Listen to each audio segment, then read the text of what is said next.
Le syndrome d'épuisement professionnel, plus communément appelé le burn-out, touche de plus en plus de personnes. Vous connaissez sûrement quelqu'un qui en a vécu un, ou peut-être l'avez-vous vécu personnellement.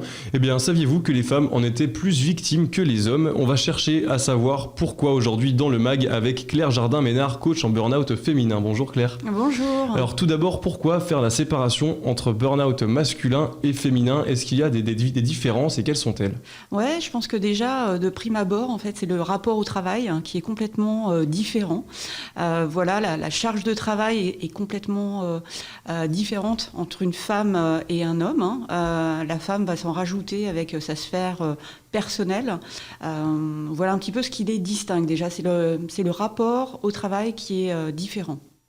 L'aspect personnel, du coup, joue beaucoup plus chez les femmes que les hommes, vous avez dit? Oui, tout à fait. En fait, la femme, on le sait bien, va avoir une to-do list à faire perso, que l'homme n'aura pas forcément dans sa tête, en tout cas.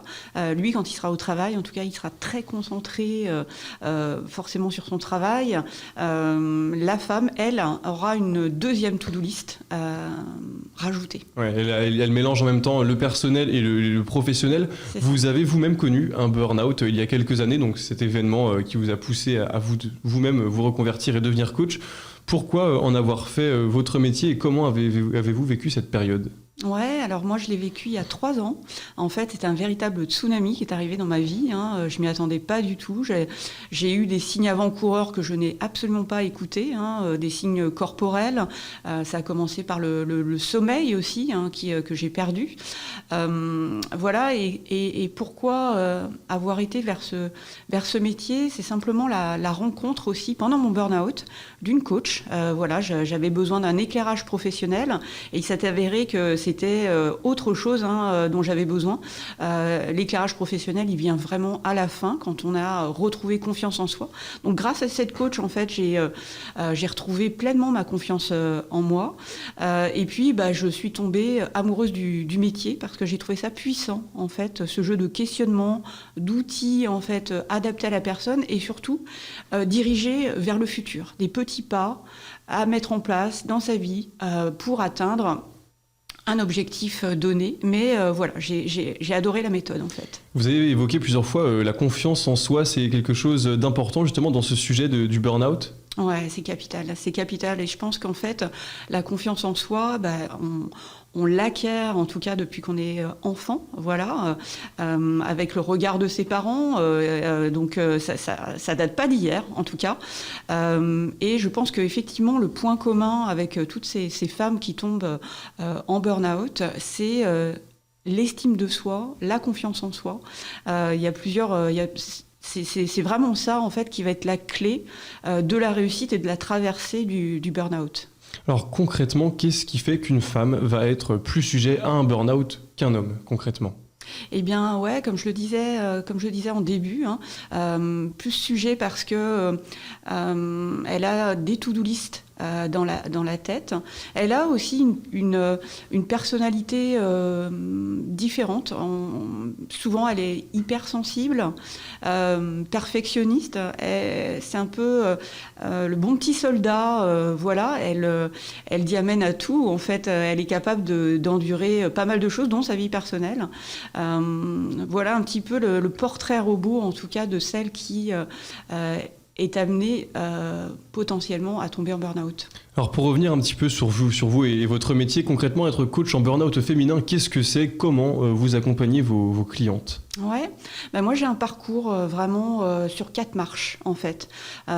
Pour traverser ce burn-out, en fait, première marche, c'est le déni, c'est pouvoir l'accepter, pouvoir accepter le mot burn-out.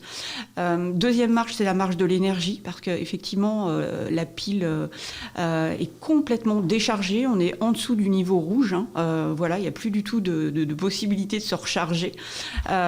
Troisième marche, la plus difficile, en fait, c'est la démarche justement du qui suis-je, de retrouver sa confiance en soi, de retrouver sa maison intérieure, parce qu'on a pris de la distance par rapport à soi. Et puis la 4e marche, seulement ça, là, l'éclairage professionnel. C'est là-dedans en fait que je les accompagne. Voilà. Et justement, j'ai un programme qui s'appelle Respire encore, qui est de concevoir sa nouvelle vie épanouie et libre. Voilà. Et qui va parcourir en fait toutes ces marches. Généralement, quel type de profils viennent vous solliciter, font appel à vos services ?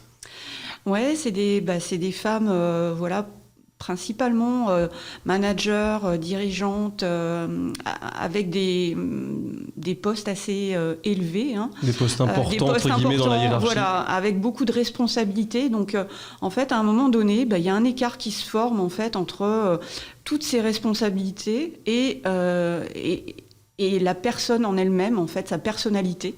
Voilà, il y a l'écart. Elle ne connaît plus, en fait, comme je disais à l'instant, sa maison intérieure. Et il y a vraiment un écart à un moment donné qui pète parce que, voilà, trop de décalage.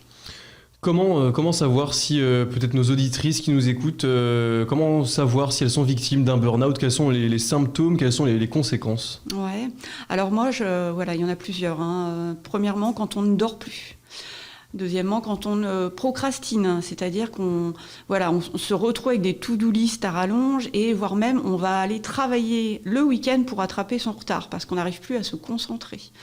On s'isole, c'est-à-dire que on a un masque et on n'aime pas justement qu'on s'aperçoive du mal qu'on est en train de vivre. Donc on s'isole à la fois de ses amis, on s'isole au travail. Ça, c'est déjà des points d'alerte.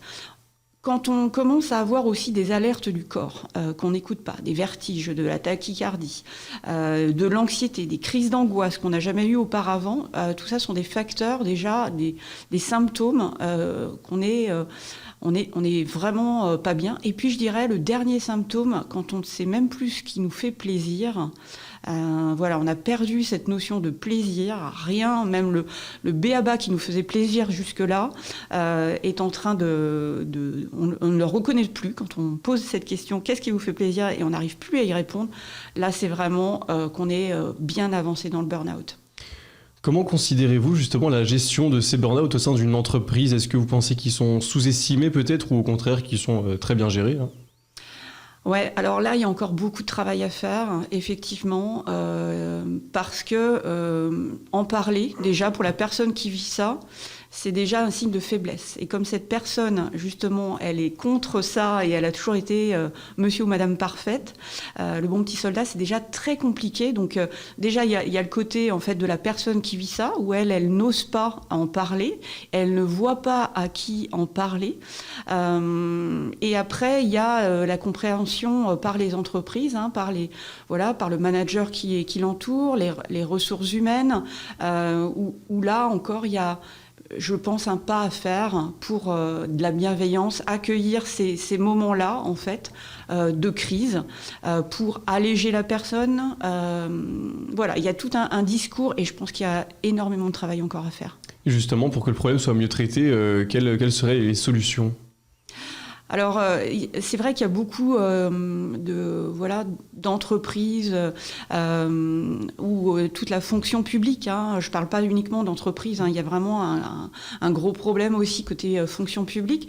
Mais c'est de prononcer ce qu'on appelle la qualité de vie au travail. Hein, et c'est pas mettre un baby-foot dans un coin. Hein, elle n'est pas là la solution. Vraiment, il y a à former, il y a à être plus bienveillant entre les personnes. Et c'est simplement d'écouter, d'être sensible en fait à ce que peut dire la personne à un moment donné.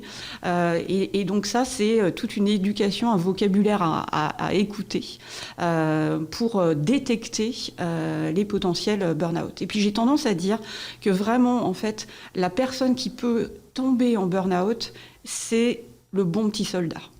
Et cela, vraiment, il n'y en a pas 15 000 dans une société, hein, dans une entreprise ou encore une fois dans une structure. Penchez-vous sur les bons petits soldats, voilà, parce que c'est certainement ceux-là qui vont tomber.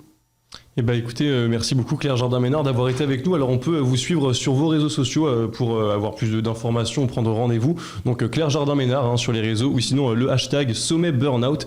Merci encore. Je rappelle que vous êtes coach donc en burn-out féminin. Si on veut vous joindre, vous avez un numéro de téléphone peut-être ? Oui, je peux le donner ici. Bien sûr, c'est le moment. 06 22 02 31 82. Et je rajouterais également qu'au mois de janvier, en fait, j'ai organisé un sommet. On arrive malheureusement à la fin de cette Ok. émission. Le hashtag Burnout féminin. Merci beaucoup d'avoir été avec nous Claire Jardin-Ménard. Merci beaucoup.